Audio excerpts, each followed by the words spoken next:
Hi, I want to thank you for taking your time to watch this video, how to get your home sold in any market. There are only three things that will sell a home. Number one, the price. Number two, the condition. And number three, the marketing. In order to get your home sold, you have to have all three of these. It's sort of like a piece of pie, each divided into thirds. The first we're going to talk about is the price. I can't stress how important it is to properly price your home. Long gone are the days where the real estate agents come out, they take a look at your home, and they give you all the comparables, everything that's sold in your subdivision within the past 6 months. You actually have to do a lot more work than that.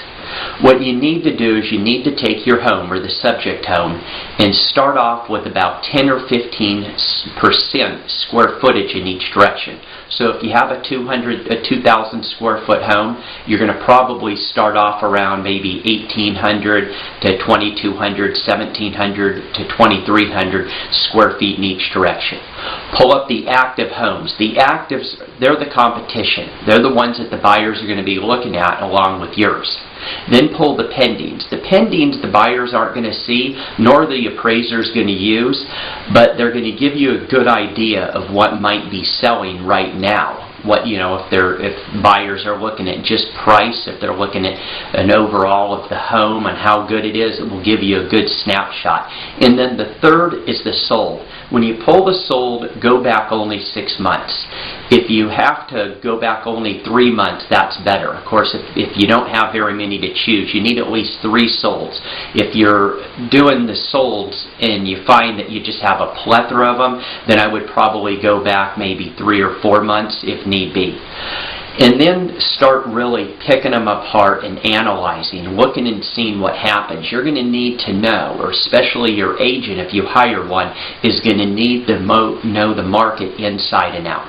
They're going to have to know what are the days in the market of these homes, how long did it take from the day it was listed to get a contract, and how much did it drop? Did the seller lower their price $10,000, $20,000? And then from the asking price at that point to what it sold for, what was the percentage? Was it 98%? Was it 97%? You could get someone who takes a $200,000 home and drops it to $195,000, $190,000, $180,000, then sells it for $170,000. So it's a little bit different than someone who might go out there and list the home for $175,000 and selling it for $170,000. You just need to know what the market's like and what's going on. After you evaluate your subdivision, then you're going to need to evaluate your city or the geographical area where you think buyers are looking at. They're not just going to come out, well, most cases, they're not just going to come out and only focus on your community or your subdivision. They're going to probably be looking at other communities or comparable communities in the city.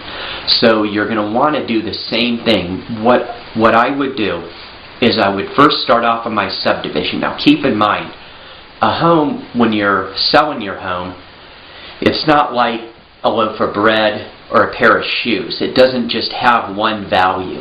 A home has a range. So if it's, let's say, figuratively worth the $200,000, it might be worth anywhere from $190,000 to $210,000. Get an idea of what that range might be and where you might want to price your home in comparison to the other homes in your community or your subdivision.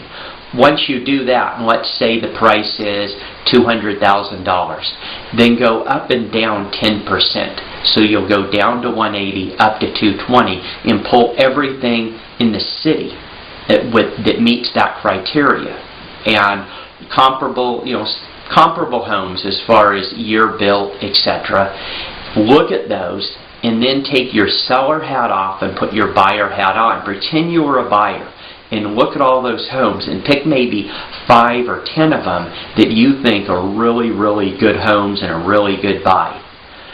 Then try to go in and see those homes. If nothing else, drive by the outside of them and look at the pictures online and get an idea. If you were buying, where would your home stack up? If you're looking at 10 homes, would your home be number 11? Would it be number 5? Would it be number 2? Or would it be number 1? Now your home might be number 3, and you might have to concede to the first 2 selling. That's okay, as long as you understand that. Because statistically, The longer your home sits on the market, the more money you will lose. Second, conditioning. Conditioning is vitally important. If you don't condition your home properly, you're going to lose money. You just are. One thing I would do, I'd probably suggest two things. Number one is either get an interior designer, someone who's an interior decorator and works with homes. Have them come over. You're probably looking at maybe $75 to $125 for an hour consultation. And have them go through the inside of your home and tell you what you might need to change. You might need to soften up some colors, some paint selection. You might need to rechange the carpet. You might need to do a bunch of different things in your home, or you might not need to do anything. I would prefer, and my suggestion would be, get a professional stager. Of course, you could find these on Google. Professional stager is going to probably be anywhere from $250 to $500, but they're going to go to the next level. They're not only going to tell you what you need to do color-wise and design-wise, but they're going to go over furniture placement, what you need to remove, what you need to add. I'm sure you watch the television show on HGTV. The professional stagers are coming in. Now, when it comes to staging, when it comes to getting your home ready for sale, both inside and outside, you have to know that statistically, for every dollar you spend, you're going to get 5 back. So if your stager comes out and they say you need to do this, this, and this, and it's going to cost you $500, statistically you'll get $2,500 back out of it. If it costs you $1,000, you should be able to get $5,000 back out. When people list with me, I have a 90 ways to sell your home faster and for more money. It literally will dissect your home, room by room by room, and also the outside, plus staging tips and what you need to do to get your home properly staged. I've noticed over the last 13 years that it has gained people, if they do all 90 of these, between $5,000 and $8,000. That's how critical staging and getting a home ready to sell, the conditioning part.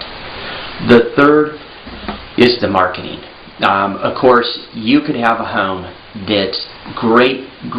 It looks beautiful, professionally staged, conditioned. It's a great price, but if no one knows it's for sale, you're not going to be able to get it sold.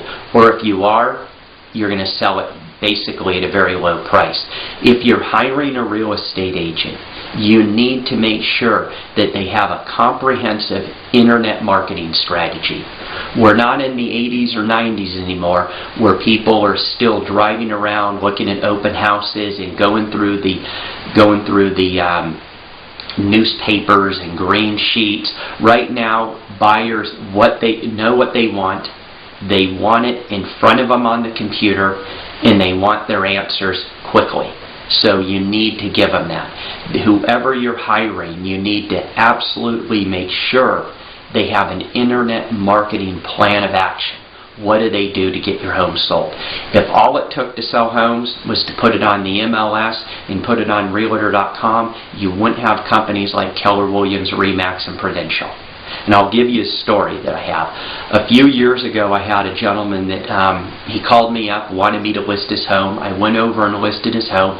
Thought he would just be absolutely tickled. We got it sold, and it was a really bad market at the time. We got it sold in a week and a half for almost near full price. And I went to his house the next week later, and he just seemed really irritated. And I asked him, I said, Jim, is it something I did? Are you irritated with me? And he said, no, not at all. He said, I'm really happy with you, but I'm just confused. He said, before I listed my home with you, I had it with another company. And I had it with them for 5 weeks. And they only got 2 showings. And I didn't have any offers. He said, I turned around and I listed it with you. In a week and a half, you had 5 showings, and I got an offer at almost full price. He said, I don't understand how that could be. And I told him, I said, it comes down to marketing. A lot of people just basically put it in the MLS, let it go on Realtor.com. They might sit an open house or 2, put a housing flyer inside the home, and then they go to bed and pray.